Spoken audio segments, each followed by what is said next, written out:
পানিহাটি পৌরসভার অন্তর্গত নীলগঞ্জ রোড একটি অত্যন্ত ব্যস্ততম গুরুত্বপূর্ণ সংযোগকারী সড়কপথ। তৃণমূল সরকারের আমলে নীলগঞ্জ রোডের ধারে থাকা পুরসভার জমি দখল করে তৈরি হয়েছিল দোকান এবং তৃণমূলের দলীয় কার্যালয়। রাস্তার ধারে বেআইনিভাবে এই সমস্ত দোকানের গজিয়ে ওঠা এলাকায় নিকাশি ব্যবস্থা কার্যত বেহাল হয়ে পড়েছিল। সেই কারণে প্রশাসন উদ্যোগ নিয়ে খড়দহ থানার পুলিশের উপস্থিতিতে বুলডোজার চালিয়ে অবৈধ দোকানপাট এবং তৃণমূল কার্যালয় ভেঙে গুড়িয়ে দেয়। তৃণমূল সরকারের জামানায় কেন এই পদক্ষেপ নেওয়া হলো না তা নিয়ে প্রশ্ন তুলছে বিজেপি নেতৃত্ব।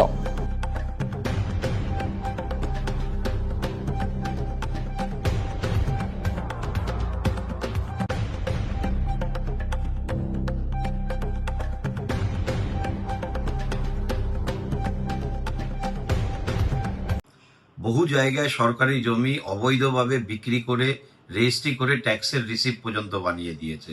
সময় এসছে যে তৃণমূল নেতাগুলো পয়সা নিয়ে সরকারি জায়গাতে দোকান বাড়ি এসব করতে দিয়েছিল তাদের থেকে পয়সা আদায় করে নিয়ে আসা। সরকার বদলেছে, এলাকাও বদলাবে।